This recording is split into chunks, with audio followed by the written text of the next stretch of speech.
Šiandien pakalbėsime apie biotechnologijas ir apie kompanijas, kurios yra vieno žmogaus, kuris lenkia Warreną Buffettą, apskritai į paviesį, taip sakant, per paskutinius keliasdešimt metų su savo pelningumu. Ir šiai dienai pas jį nėra akcijų krepšelyje, kažkokių technologinių labai daug ir taip toliau ir panašiai. Pas jį yra biotechas ir tai yra pas žmogų, kuris 30 metų iš eilės generavo 30% vidutinę metinę grąžą ir neturėjo per 30 metų nei vienų nuostolingų metų, nepaisant visų krizių ir taip toliau ir panašiai. Tik tai buvo 1981-2010 metais, tai yra tokia istorija, tačiau Stanley Druckenmiller tai yra žmogus, kurio portfeliu aš pakankamai stipriai šiuo metu domiuosi, nes jis daro absoliučiai netipinius sprendimus, kurie yra rinkoje šiuo metu ir jo portfelis absoliučiai skirtingas nuo kitų žmonių. Tad šią vasarą, duomenys yra už šią vasarą, yra tik tai, aš nusprendžiau pasidomėti ir pasižiūrėti, kaip atrodo jo portfelis. Ir tai privatus šeimos fondas, nes jisai jau dabar nebevaldo turto kitiem, jisai valdo turtą tik tai savo ir tai yra jo family office vadinamas. Ir jeigu tai yra įdomu pasižvalgyti, į kokias kompanijas jis investuoja ir kodėl man tai yra prie wellness temos atrodantų labai logiškas sprendimas ir aš pradėsiu šitas kompanijas irgi detaliau dabar sekti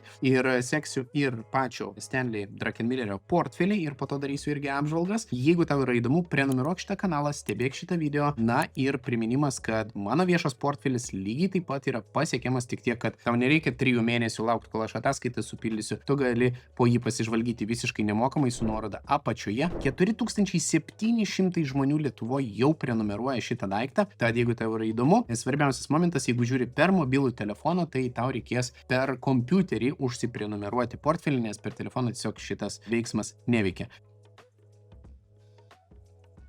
Tai tokios tokelės ir dabar, jeigu ką, važiuojam prie genų inžinerijos arba biotechnologijų ir kodėl tai yra svarbu kiekvienam iš mūsų ir kaip tai pakeis mūsų gyvenimą, net jeigu mes tuo nesidomim ir taip toliau ir panašiai. Tai pirmas dalykas, mes dabar kaip žmonės, mes gaunam vaistus, tai tuos pačius. Jeigu aš turiu ibuprofeną, tai atitinkamai, jeigu nuo skausmo, tai ir kitam išrašys kokį nors ibuprofeną ar kažką panašaus, tai prasme, kur veiklioji medžiaga bus visiškai identiška ir tiek žinių. Tačiau ateityje, ką leis daryti išryškinimas pagal DNR kodą, tai yra pagal mano visus genus, pagal mano visą, tai kas man priimtina, pagal mano organizmą, bus personalizuoti sprendimai. Tai kitaip tariant, gali būti, kad ateityje per 10-20 metų atsiras tokie dalykai kaip personalizuotas sprendimas, tarkime, nuo galvos skausmo, nuo migrenos, nuo dar kažko. Tai logika yra ta, kad vaistai bus parenkami pagal genetinį kodą, o ne pagal ligos numerį, pagal ten tą TLK numeriuką. Tai šitoj vietoj visiškai nesvarbu, ar tu domiesi investavimu, tu nesidomi investavimu, finansais, sveikata, bioinžinerija ir taip toliau. Tarasme, tu ateisi, prisiduosi kraujo ir pagal tai bus parinkti individualiai, taip sakant, tavo vaistai pagal tavo genetinį kodą. Ir tai tikėtina turėtų pakankamai stipriai prailginti mūsų gyvenimus, nes tai, kas yra personalizuota, dažniausiai tas, taip sakant, veikia geriau. Tai organai ir audiniai bus gaminami laboratorijoje. Jau dabar organai iš tikrųjų yra spausdinami ten 3D printeriais, bet visa tai taps tikriausiai masinė gamyba, nes visa tai taps prieinama, kai tik patobulės pakankamai stipriai tos pačios technologijos. Tai jeigu, tarkime, tu gyveni ir staiga reikia, transplantacijos kažkokios, kažkokio organo, tai jį bus galima paimti ir pagal tavo genetinį kodą užauginti, taip sakant, tau pritaikytą, nereikės ieškoti tam tikros ten kraujo grupės ir taip toliau ir panašiai, tau pritaikytą organą išaugins ir viskas ir tau įsodins. Klausimas, kiek tai kainuos, nežinau, tačiau bėgant laikui, aš tikiu, kad tai galėtų kainuoti, vis pigiau ir pigiau ir pigiau ir pigiau. Bet, kadangi pinigai nuolat nuvertėja, tai tikėtina tiesiog pigiau kainuos realių pinigų vertė, nominaliai tai kainuos, žinoma, kasmet vis brangiau. Lygos tikriausiai bus gydomos, tikėtina, nors labai sunkiai abejoju, kad visgi prie to prieisim, tačiau teoriniam lygmenį galima būtų gydyti priežastis, bet negydyti, taip sakant, pasiekmių. Dabar mes su kuo susiduriam, tarkim, pas mane aukštas cholesterolis, Tiesa, jeigu tu nematei video, kaip per 30 dienų aš sugebėjau su 30 eurų numušti per 30% savo cholesterolį, tai video štai čia prikabinsim. Bet logika yra labai paprasta. Jeigu žmogus gimsta su genetinė liga tam tikra, tai vėlgi paėmus jo genetinį kodą bus galima užkirsti kelią, taip sakant, ateities jo ligom. Nors vat gimė žmogus ir jam pritaikys gydymą, išgydys nuo tos ligos, su kuria jisai gimė, ne, jeigu visgi bus ta technologija pakankamai pažengusi. Bet tada ką galima padaryti? Galima bus užkirsti kelią ateities jo ligom pagal jo genetinį kodą, ta prasme, nes pagal tai galima bus nuspėti, kuo jisai potencialiai galėtų susirgti. Ta prasme, bet aš nemanau, kad tą tikriausiai galės daryti ypatingai turtingi žmonės, nes farmacijos sektoriai, ne vieną kartą aš kalbėjau, absoliučiai neapsimoka turėti sveikus žmonės, jiem apsimoka turėti prenumeratorius, kurie gyvena ilgai, tačiau nepasveiksta iki galo, nes jie tokiu būdu generuoja tom kompanijom pelnus. Jeigu nežinai, apie ką aš kalbu, tiesiog pasižvalgyk po šitą kanalą, kiekvieną penktadienį išeina video šitą tematiką. Tai va, toliau, dirbtinis intelektas tikėtina taps apskritai gydytojo padėjėjo ir jau dabar, kiek aš žinau, tai jisai leidžia aptikti, tarkime, vėžinius susirgimus gerokai anksčiau. Ir gydytojui anksčiau reikėjo ten sėdėti ir galvoti, ar tikrai, ar ne, ar nu, vat, tarkime, pagal ten tomografo skanus, pagal rentgenus, nežinau, kaip ten tie skanai tiksliai vadinasi, bet logika yra labai paprasta. Esu iš pažįstamų ratų jau girdėjęs, kad yra tie startuoliai, kurie pasileidžia, pritraukia milžinišką finansavimą ir iš tikrųjų patvirtinta, kad jie ypatingai ankstyvoj stadijoje, ta prasme, ant užuomazgų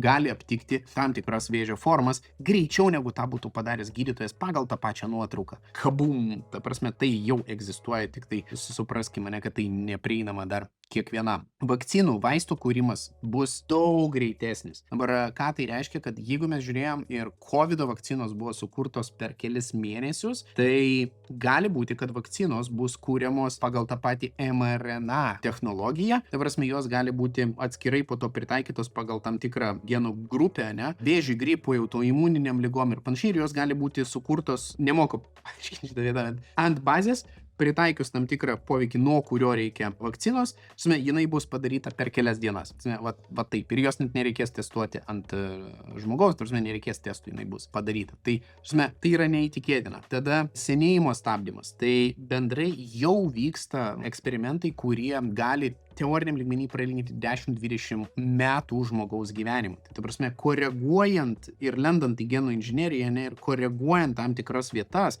ir kaip aš sakau prieš tai, su kuo susiję, užkertant kelią tam tikrom ligom, kadangi jos gali būti žinomos iš anksto, tai atitinkamai galima prailginti bus gyvenimą 10, 20, 30 metų. Tačiau, kur atsiranda niuansas, tai kad jeigu mes privalėsime, norėsime ir privalėsime dėl pažengusios medicinos gyventi ilgiau, tai reiškia, arba mes vergausim ilgiau, taip sakant, logika labai paprasta, jeigu tu nesusikuri savo finansinės nepriklausomybės arba nesusikuri pakankamo kapitalo, tai atitinkamai tu privalėsi dirbti visą likusį gyvenimą, tai prasme, kažkam kitam, kad gautum atlyginimą. Ir jeigu, tarkime, mes dabar turime gyvenimo trukmę vidutinę apie 72 metus pas vyrus ir apie 80 metų pas moteris ir pensijos amžius 65, tai įsivaizduokime, jeigu mes, taip sakant, pradėtume gyventi po 90, po 100 metų, tai reiškia, kad mes teoriniam lygmenį turėtume iki 85 pahalinti ir paskutinius 15 metų tikriausiai ilsėtis pensijoje. Tai jeigu tavęs tokia, taip sakant, sistema nežavi, tai pradėk darbinti pinigus. Ir apie tai mes irgi dar pakalbėsim. Tačiau jeigu tu nori pradėti darbinti pinigus, tau reikės patikimos platformos, licenzijuotos platformos ir tau reikės tavęs kaip investuotojo apsaugos dažniausiai. Tam, kad jeigu kažkas nutiktų, ta prasme, su tavo kapitalu ir su tavo ir taip sunkiai uždirbtais pinigais, kurių tu dar nespėjai investuoti, atitinkamai tu turėtum investuotojo apsaugą. Tai nuoroda apačioje šio video rėmėjas Freedom24, su kurio pradėjau bendradarbiauti dar prieš jiem užsakant reklamą mano kanale.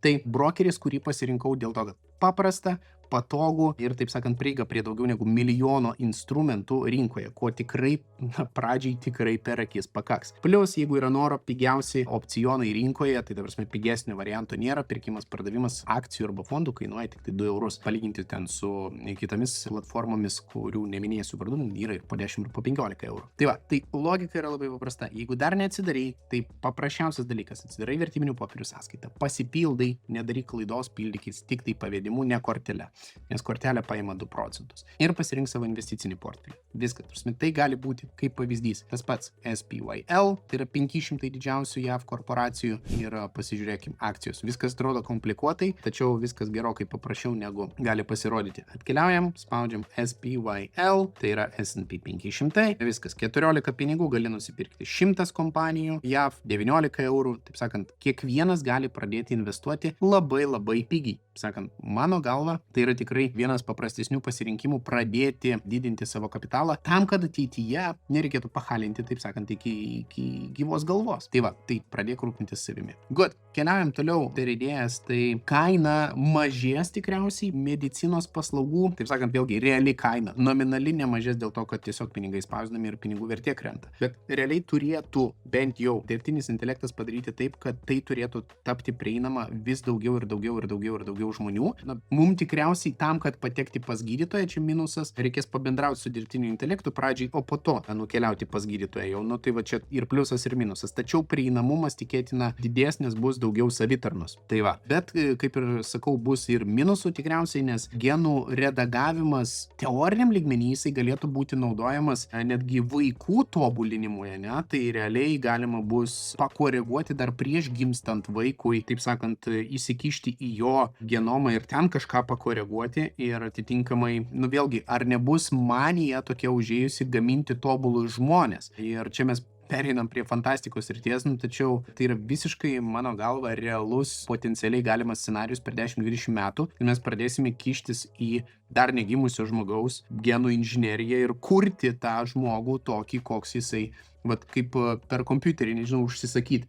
Ateinu ir užsisakau dabar jėga ten, tarkime, plus 30%, sveikata ten plus 10%, ten lankstumas minus 3%, kaip pavyzdys, nu ten sąnarių judrumas, nes reikės daugiau jėgos. Prasme, kad prie šito mes prie tokios nesąmonės neprieitume, bet vėlgi šitoje vietoje tai yra visai įdomus variantas. Ir vėlgi, kaip saugiai po to reikės tvarkyti mūsų visus ten genetinius duomenis, kad jų nepardavinėtų, neperpardavinėtų, nes dabar yra asmens duomenų apsauga, bet po to reikės genų apsaugos, tai kas gali vėl turėti pasekmių. Ir paskutinis dalykas, jeigu mes visgi pereisim pilnai prie dirbtinio intelekto, tai taip sakant, kas bus atsakingas, jeigu dėl dirbtinio intelekto bus padaryta klaida, ne? Nes, tarkime, savitarnos stadijoje, apie kurią mes kalbėjome. Tai va čia yra labai daug klaustukų, dėl kurių tikriausiai šitas sektorius ir nesivysto taip greitai, kaip jisai teoriniam lygmenį galėtų vystytis, mano subjektyvia nuomonė, tačiau tai leidžia mums geriau pasiruošti ir atsirinkti savo kompanijas. Ir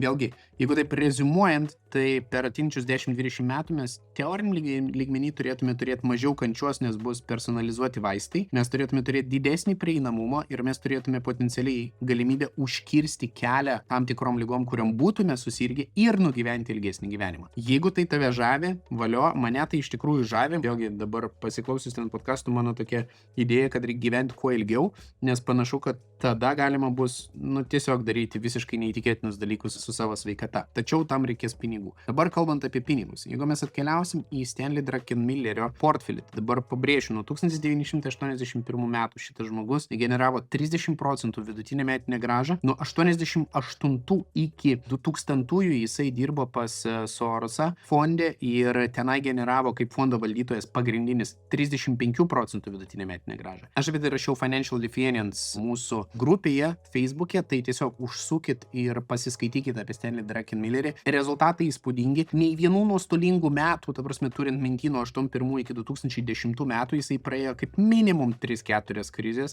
nei vienų nuostolingų metų. Portfelio sviravimas tik 25% plus minus, ne? Bet nuo metų nuostolingų nebuvo. Buvo keli nuostolingi mėnesiai po 10%, taip sakant, to realizuoto nuostolio. Pagal ataskaitas. Viskas, daugiau nebuvo. Prasme, Warrenas Buffettas, jo vidurkis buvo 20% metinį ir jeigu pažiūrėsit į Berkshire Hathaway, tai ten tikrai buvo nuosmukių po 30 ir po 50%. Bet šitoj vietoj, ta prasme, šitas žmogus neįtikėtinas rezultatas ir darant tų švenčių laikyti tokį pelningumą, tai yra tiesiog kažkas iš fantastikos srities, šitas žmogus egzistuoja. Ir dabar, jeigu jūs būtumėte 81 metais investavę 1000 į jo fondą, 2010 metais būtų iš kiekvieno 1000 1 600 000. Tai prasme, tai yra kosmonautika, turint minti, kad niekada nebūtume turėję nuostolingų metų. Tai va. Gerai, dabar atkeliaukim ir pasižiūrėkim į jo, nežinau kaip čia, rašosi Stanley Druckenmillerio, bet Duncanson Family Office. Bet žodžiu, jeigu pasižiūrėti, tai šiai dienai yra 3 pagrindinės korporacijos pas jį portfelyje, kurios sudaro didžiąją dalį,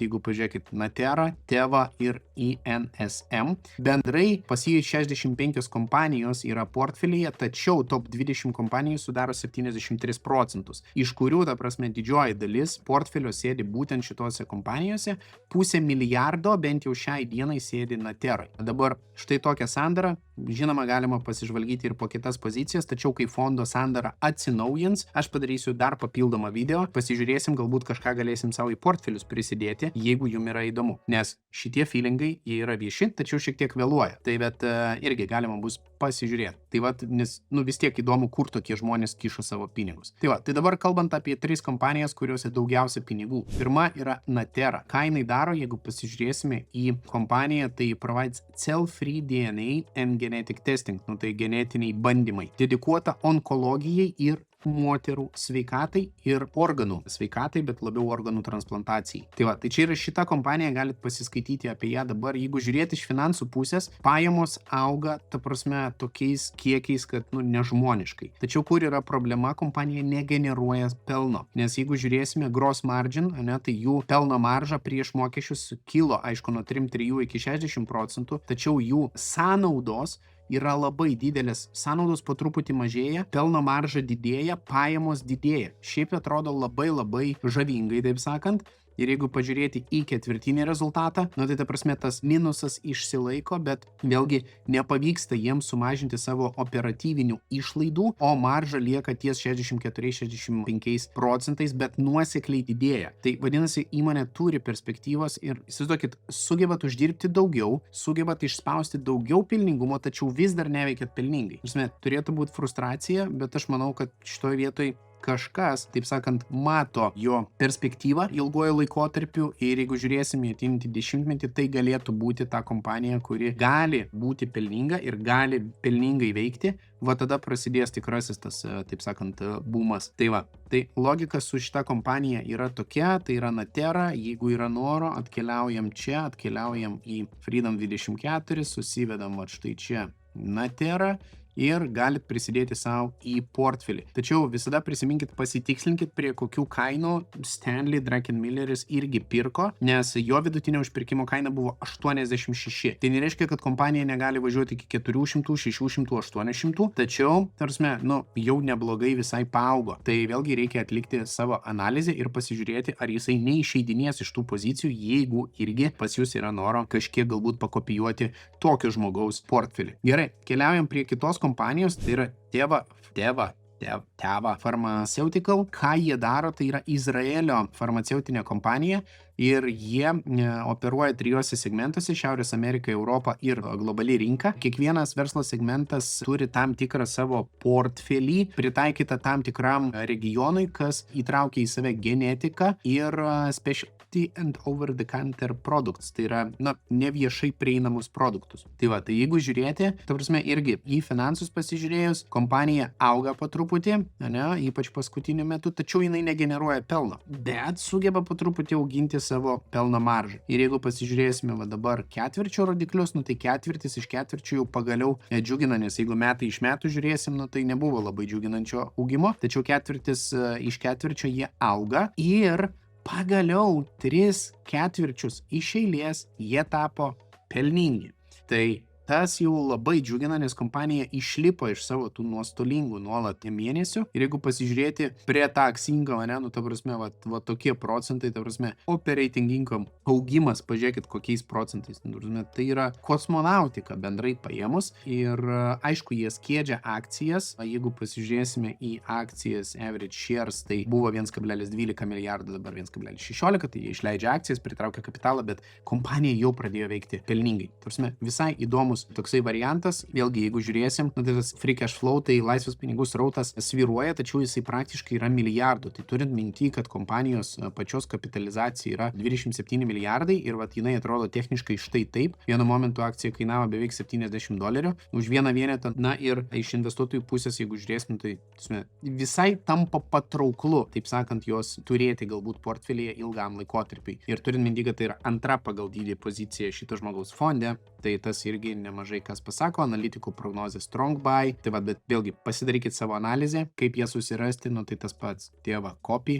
keliaujam štai čia, spaudžiam štai čia, tėva US ir mes turime 24 pinigus kainuojantį pasirinkimą savo į portfelį. Ir paskutinis trečias variantas tai yra Insmed Incorporated. Tai vėlgi, jeigu žiūrėsim 40 milijardų kapitalizacijos, analitikų prognozė strong buy, pasižiūrėjus į finansus, tavrusme, kompanija negeneruoja jokio pelno, net tačiau jos marža, tavrusme, kaip ir atrodo labai didelė. Pajamos auga kaip ant mielių ir jeigu žiūrėti ketvirtinius rezultatus, tai, nėra čia jokio džiugesio. Nežinau, kodėl taip jinai įdomi tam pačiam Stanley Druckenmilleriui. Iš laisvo pinigų srauto pusės neturim kažkokio didelio laisvo pinigų srauto. Balansas, jeigu pasižiūrėsime, tai, taip sakant, kaip buvo, taip ir yra investuotojų tas shareholders equity. Tai, aišku, turto pas ją padidėjo iki 1,62 milijardų, bet nelabai suprantu bent jau fundamentaliai, ant ko yra šitoje vietoje statoma, į kokią ateitį žiūrima su šita kompanija, būtent Insmedu, nebent jie turi kažkokius tai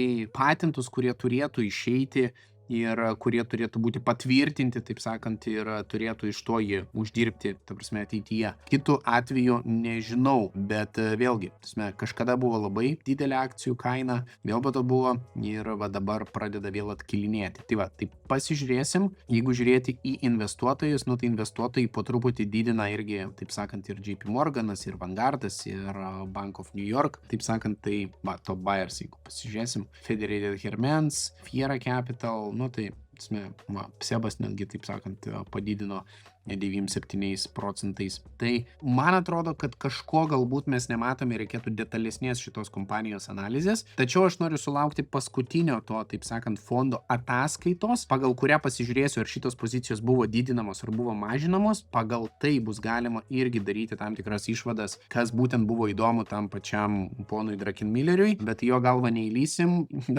ten yra tikrai talentas atrinkti kompanijas ir žinoma, ne visi tie sprendimai yra geri, ar ten ne visi sprendimai yra pelningi, tačiau jeigu norisi pradėti investuoti, tai mano galva, jeigu kopijuoti, taip sakant, geriausius. Ir kadangi jo strategija absoliučiai skiriasi nuo Warreno Buffetto strategijos, jinai yra agresyvi, jinai yra man daug labiau, taip sakant, labiau pritaikoma, tai aš pasistengsiu atsižvelgti ir į šio žmogaus sprendimus rinkoje ir jūs laikyti informuotus. Tai jeigu video tiko ir patiko, jeigu norit pradėti investuoti, laikas, prenumerata ir žinoma pasimatysim kituose video. Susirinkit bonusą su nuoroda apačioj ir iki kitų kartų.